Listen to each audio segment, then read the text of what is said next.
Hello everyone, आज हम पढ़ेंगे रस धातु। रस धातु हमने कल धातु पढ़ा था, तो उससे पहले आप धातु पढ़िएगा, उसके बाद रस धातु वीडियो देखना। तो रस धातु को हम मॉडर्न में किस चीज़ से रिलेट करते हैं? हम प्लाज्मा से रिलेट करते हैं, ठीक है। और आप यहाँ पे लिम्फ से रिलेट करते हैं, ठीक है। इसकी निष्पत्ति क्या है हम वो देखेंगे। रस धातु में अच प्रत्यय लगने से रस धातु की निष्पत्ति होती है। निरुक्ति क्या है? रस कतो धातु अहर रहर गच्छ तेत्यतो रसः। ये सुश्रुत जी ने दिए सूत्रस्थान 14वें अध्याय का 13वां श्लोक। इसका अर्थ क्या है? अर्थात जो निरंतर गतिशील रहता है उसे रस कहते हैं। यह रस शरीर में भ्रमण करते हुए तत्त धातुओं के रूप में परिणत होकर उनका पोषण करता है। इसका मतलब क्या? हम प्लाज्मा या लिम्फ देखते हैं तो वो एक जगह स्टेबल नहीं रहता, वो सर्कुलेट होता रहता है, पूरी बॉडी में अच्छे से सर्कुलेट होता है, ठीक है। तो वो सर्कुलेशन जो हो रही है हम उसे ही रस कह रहे हैं। उस प्लाज्मा और लिम्फ को ही हमने क्या बोल दिया? रस बोल दिया। और क्योंकि वो शरीर में भ्रमण कर रहा है, मतलब सर्कुलेट हो रहा है, तो वो क्या कर रहा है? जो तत्त धातु जो हमने कल धातुएं पढ़ी थी, ये जो रक्त है, मांस में अस्थि है, मज्जा है, शुक्र है, उन धातुओं के रूप में परिणित होकर, मतलब उन्हें कन्वर्ट होकर उनका पोषण भी करता है, उनका न्यूट्रिशन भी प्रोवाइड करता है। कल हमने जब धातु पोषण न्याय पढ़ा था तो हमने देखा था कि रस से रक्त बन रहा है, रक्त से मांस, मांस से अस्थि, मेद बन रहा है। तो एक क्रम था, एक ऑर्डर था, किस ऑर्डर में वो जा रहा है। तो वही बात इन्होंने बोली है कि वो गतिशील रहता है और भ्रमण सर्कुलेट होते होते क्या करता है? दूसरी धातु में परिणित होकर उनका पोषण करता है। अब सुश्रुत ने एक और बात बोली, वो क्या बोली वो हम देखते हैं कि उनके अनुसार जो पांच प्रकार के द्रव्य हैं हमारे, एलिमेंट्स हैं, 5 एलिमेंट्स हैं आपका, आकाश, अग्नि, वायु, जल, ठीक है, और पृथ्वी। इनके एलिमेंट्स जो भी हमारे द्रव्य होगा, चाहे वो कोई भी हो संसार में, सारी चीज़ें पंचभौतिक होती हैं, तो वो पांच भौतिक।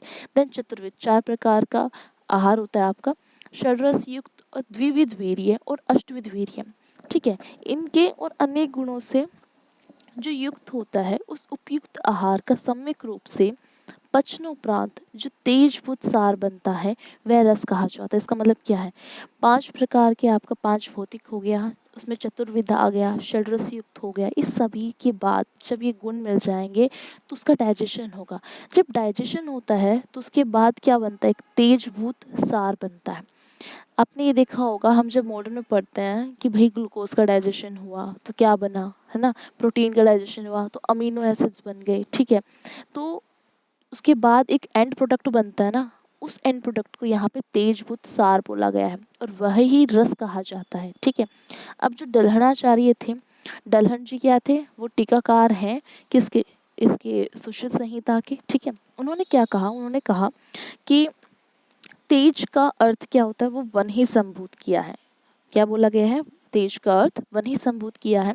कुछ आचार्यों ने तेज का अर्थ घृत किया है, क्योंकि उत्पन्न आहार रस गाढ़ा, रंगहीन एवं पिच्छल होता है, अतः घृत के समान होने के कारण इसे तेजभूत कहा गया है। देखो, यहाँ पे वन ही संभूत वर्ड यूज किया गया है तेज के लिए। फिर कुछ ने बोला भाई जो तेज है उसको हम घृत या घी से ले लेते हैं, क्योंकि जो हमारा जो उत्पन्न आहार रस हुआ है, जो आफ्टर दैट डाइजेशन, जो एक सार भाग, जो एंड प्रोडक्शन हुआ है, वो गाढ़ा है, वो काफ़ी विस्कस है, रंगहीन है, कोई उसका कलर नहीं है, कलरलेस है, पिच्छल है, चिपचिपा है, और अतः घृत के समान होने का मतलब जैसा घृत है उसी तरह का है। इसकी वजह से उसे क्या बोला गया है? तेजोभूत कहा गया है, ठीक है। आगे देखते हैं रस धातु की उत्पत्ति क्या है। जठराग्नि से पाचित होकर बना आहार रस जब रसवे स्रोतों में पहुंचता है, तब वहां उपस्थित रसाग्नि से इस आहार रस का पाक होता है। इस पाक के परिणाम स्वरूप सार या प्रसाद तथा किट या मल की उत्पत्ति होती है। देखो, हमने कल भी बात की थी कि एक धातु के ना, अब यहाँ पे हमने 3 पार्ट पढ़े थे, एक तो सार भाग, फिर किट भाग। देन सार के भी 2 हो गए थे, स्थूल और सूक्ष्म, ठीक है। तो स्थूल, सूक्ष्म और किट 3 चीजें हो गई ना, जो मैंने आपको बोली थी कल। तो इन्होंने क्या बोला कि भाई हमारी जठराग्नि है, डाइजेस्टिव पावर है, वो क्या करेगी?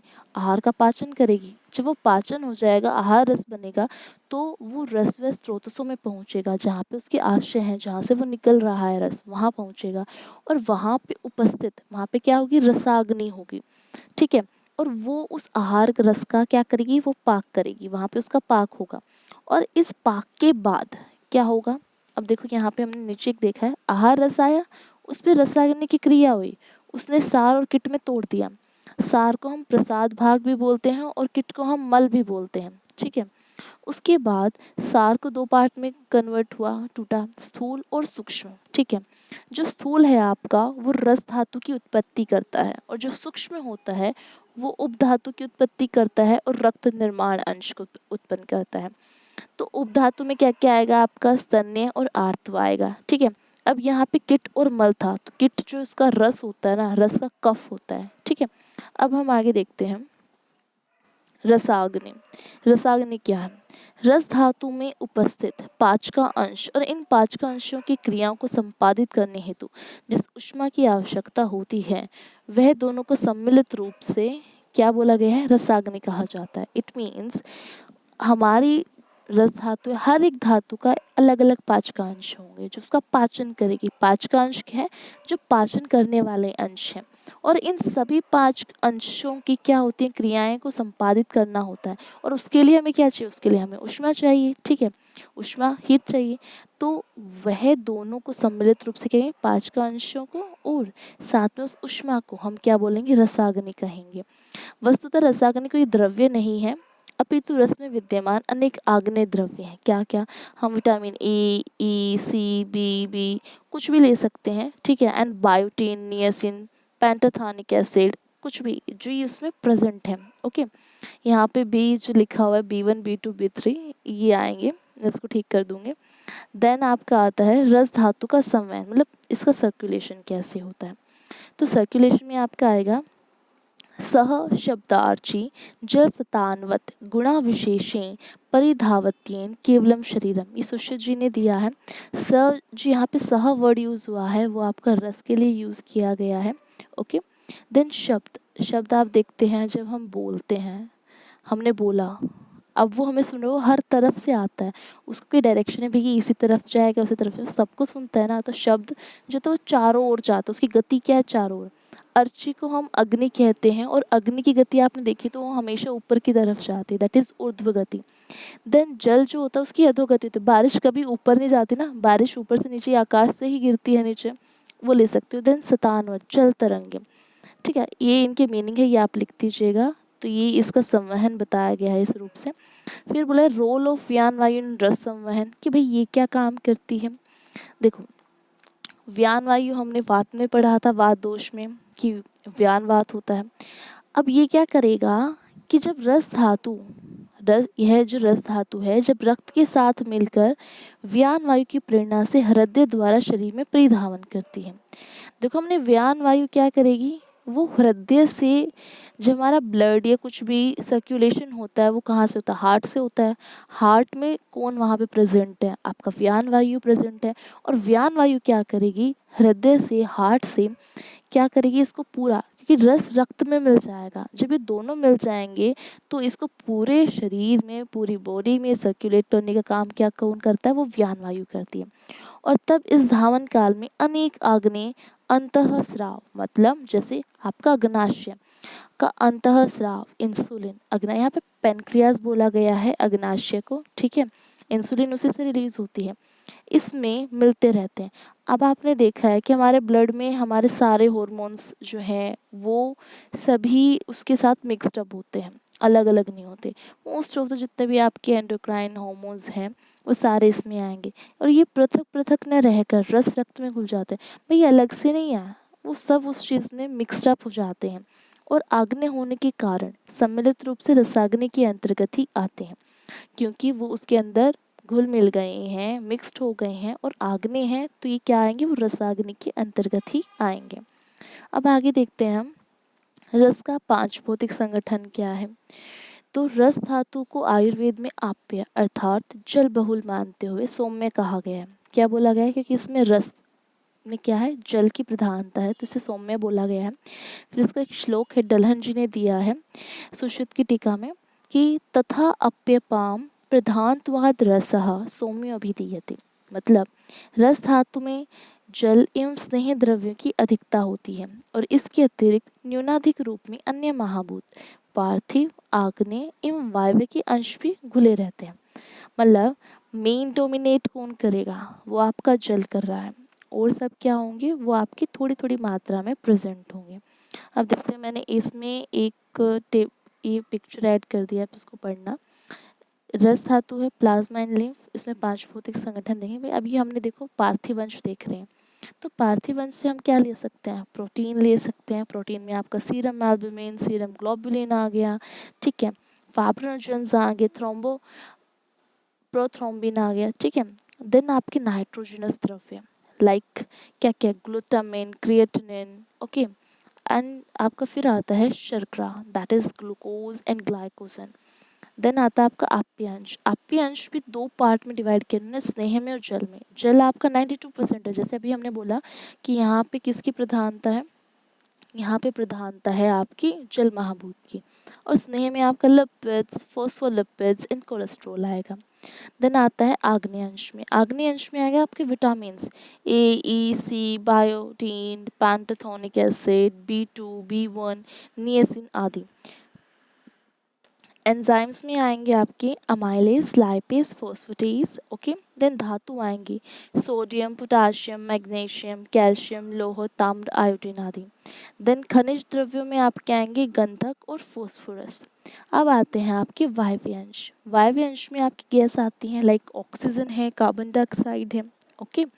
तो ये इसका पंचभौतिक संगठन है, आप इसको देख लीजिएगा।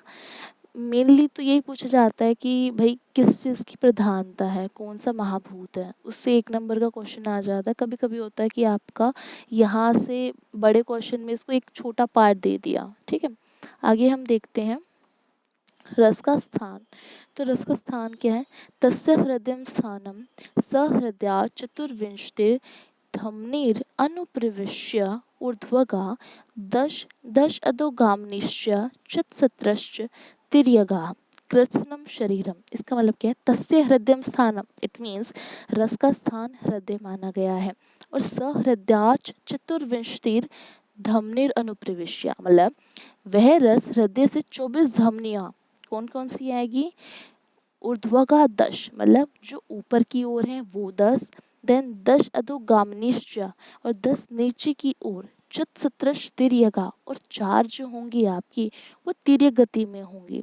ये प्रविष्ट होकर संपूर्ण शरीर में जाता है और यह क्रिया निरंतर प्रतिदिन चलती रहती है। अगर हम इसी से मैं कोरिलेट करूँ, आपने ब्लड सर्कुलेशन देखा है, तो ब्लड सर्कुलेशन क्या है, वो हमेशा होता रहता है, क्योंकि अभी हमने बोला कि रस जो है वो रक्त के साथ मिल जाता है। तो जब वो साथ मिल गया है तो हृदय से, मतलब हार्ट से पूरा, भाई हर टाइम हमारा हार्ट चलता रहता है, ऐसा तो होता नहीं कि वो बंद हो जाता है और काम ना करे, वो पूरा टाइम चलता रहता है। अगर वो बंद हो जाता है वी विल डाई, सीधी सी बात है। तो वो पूरा टाइम चलता रहेगा। 10 की धमनियाँ जो होंगी, जो 10 धमनियाँ हैं वो आपका ऊर्ध्वग गति करेंगी, मतलब ऊपर की ओर जाएंगी, and 10 downward position, downward direction में जाएंगी। एंड जो 4 हैं वो तिर्यक, मतलब वो रैंडमली आपकी साइड्स, तिर्यक क्या होती है, आपकी साइड पोजीशंस, साइड डायरेक्शंस जो होती हैं उनमें करेंगे, और यह क्रिया पूरा टाइम चलती रहेगी। आज के लिए हम इतना ही पढ़ेंगे, इसका एक और मैं कल वीडियो बनाऊंगी, आप उसमें इसको आगे कंटिन्यू करेंगे हम, ठीक है। कोई कुछ चीज़ समझ में ना आए तो आप एक काम कीजिएगा, मुझे कमेंट कर दीजिएगा। आई ट्राई टू बी कि मैं उसको वहाँ पे समझाने की कोशिश करूँ, या एक अलग से शॉर्ट वीडियो डाल दूँगी उसके लिए। मैं इसके नोट्स जो हैं वो मैं कल ही डालूँगी आपके टेलीग्राम चैनल पे, वहाँ से आप इसके नोट्स ले लीजिएगा। And thanks for watching.